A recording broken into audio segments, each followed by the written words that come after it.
asexualise.com, author of Asexual Perspectives, out on Amazon.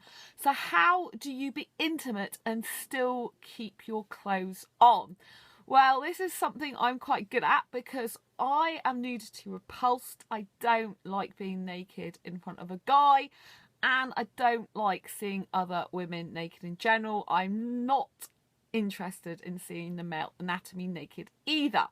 Now, as you know, this is day 5 in the heterosexual dating series. I was dating a heterosexual guy for almost 2 whole months, shy of like 2 days. And yeah, it was an interesting experience. It really didn't work out for me. And it's, you know, been tough to get over that. But I wanted to share some experiences with you to help you. So I was passionately kissing him, getting very, very intimate, but I still kept my clothes on. So how did I do this? Well, first of all, I told him under no uncertain terms that, you know, I am nudity repulsed and I do not like to take my clothes off in front of a guy. So I said that he wouldn't be seeing me naked. So I set that boundary in place from the very, very beginning. I gave him plenty of warning that he might get aroused by me passionately kissing him, that he might want sex with me, but he was never going to get it. And I asked him, and basically, well, I told him that no guy's been able to kiss me without wanting sex. Now, that in a way is a challenge to him because he's then got to be a more held back person to meet that challenge, you know? So if he wants to get intimate with me, this is kind of like reverse psychology. If he wants to get intimate with me, then he knows he's got to be up for that challenge, because if he's not up for that challenge, then he's never going to be intimate with me. So the challenge was, can he be intimate with me, respect my boundaries, and not obviously instigate sex or touch me in any way I didn't want to. Now, obviously, this is risky to me. I got really strong muscles though. I don't know if you know, but I've got really big muscles for a girl. So I've kind of like got quite a bit of strength there myself, which does help me.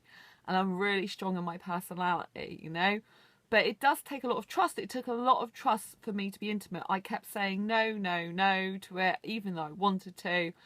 But the thing is I couldn't continue dating him unless I wasn't gonna get intimate with him at all. I couldn't, you know, I was interested in a possible relationship with this guy. So basically, I pushed through my fears and my boundaries to be intimate with him and give him a chance, which is a bit risky.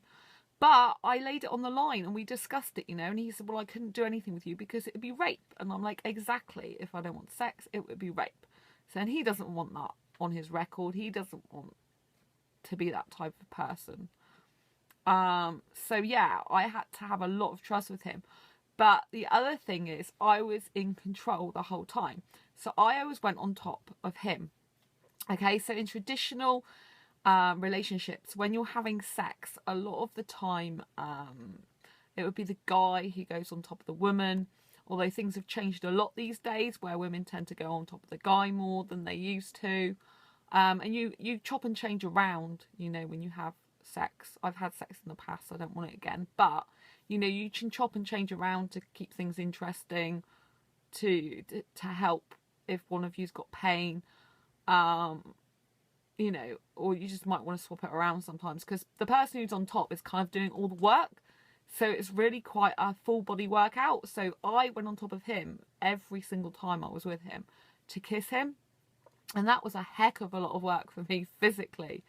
You know, physically it was a lot. I'm using all my like upper body muscles, all my down below muscles, because literally I was kind of like kissing his ears, down his neck, all over his chest. And so like I was on top of him with my chest and stuff, but his hands were down by my side or on my back, which is what I told him I liked. So you know, when you're dating a heterosexual, you have to be completely honest and open about exactly what you want.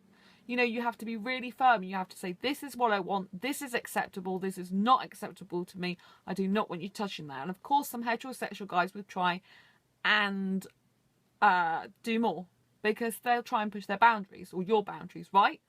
So the closer he got to pushing my boundaries was touching the side of my breast, which I was okay about actually, which is why I didn't stop him, because it was like round the side and it like there, right? But he didn't touch it on, which I told him not to do, and he didn't touch my bit down below.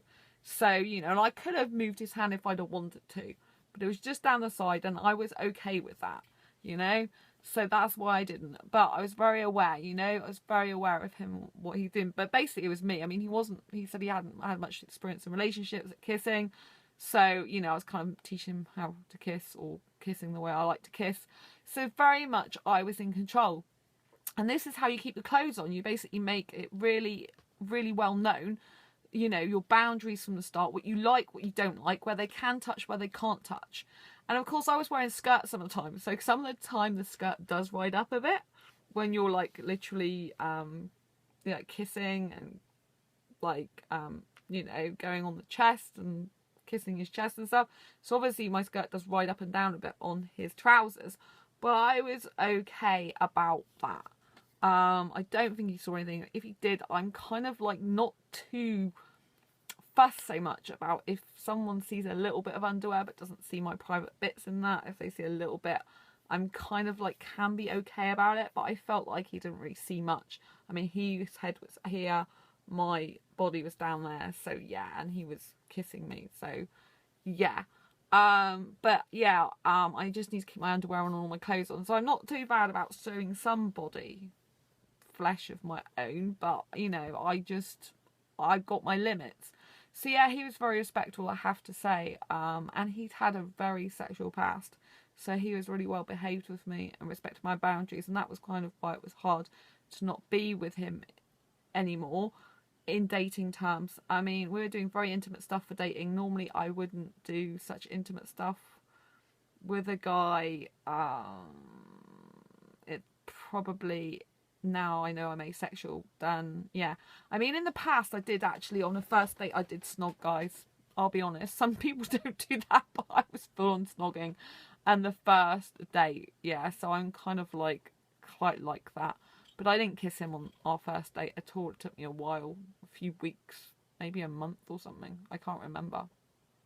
I don't know. But anyway, it took me quite some time to actually be intimate with him. And it's kind of like, felt more like a, you know, relationship type thing than dating. But he didn't want to commit to a relationship, which was just a red flag. And I'm going to be talking about red flags in the next video. But I just wanted to let you know how you can keep your clothes on if you're dating a heterosexual person. So I hope you understood everything. Please leave your comments below if you've dated a heterosexual person before, and I want to know about it. Did you keep your clothes on? Are you a person who likes to keep their clothes on for a start? Because a lot of people, they don't mind being naked, do they? Even some asexuals, they don't mind being naked, whereas I do. You know, it's my body, my life. And now we're not seeing each other, it's better that I kept that body for me and he didn't see me naked. It's really good. It's so important. And another thing is, if they're not seeing your body naked, you kind of know they're more in it for your personality because they want to be around you, or theoretically speaking. So this is really good. Anyway, love to know what you think. Like I said, post your comments below. I really like you to get involved in this channel. I really love to hear your views, your opinions, because you are what matters. Without you, I cannot keep this channel going. So if you like this video, please give it a thumbs up. Please share it with an asexual friend, or with someone who just needs to be educated about asexuality. It's so important we spread the word. There's a bell button by the subscribe, so if you haven't subscribed yet, please do. Hit that bell button even if you are a current subscriber and haven't hit it yet, because that bell button means you'll get every single notification of every single video I post for you. And it's so important that you don't miss any, because a lot of people aren't posting about asexuality stuff, and the ones who are, do something different to what I do, you know? I'm all about education, empowerment, and I'm all about, you know, talking about my personal experiences, sharing those very intimate experiences with you to help you in your own asexual journey. You know, some of this stuff's really difficult for me to talk about, but I think it's so important that when I do something and I learn something, that I share it with you guys and girls and anyone, you know, who wants to be part of my community. You know, I think it's really important, you know, so once I learn something, even if it's a painful lesson, I like to share it with you, you know. This is real life. This is real asexual life. If you haven't checked out my book yet, do check it out. It's Asexual Perspectives, 47 Asexual Stories, Love, Life and Sex, A Celebration of Asexual Diversity. There are 46 asexual stories in there. People telling their own accounts of what it's really like to love, to live and have sex as an asexual. It goes into some of the dynamics of relationships between asexuals and heterosexuals. You know, how does that work? How does the dynamic work? How does the relationship work?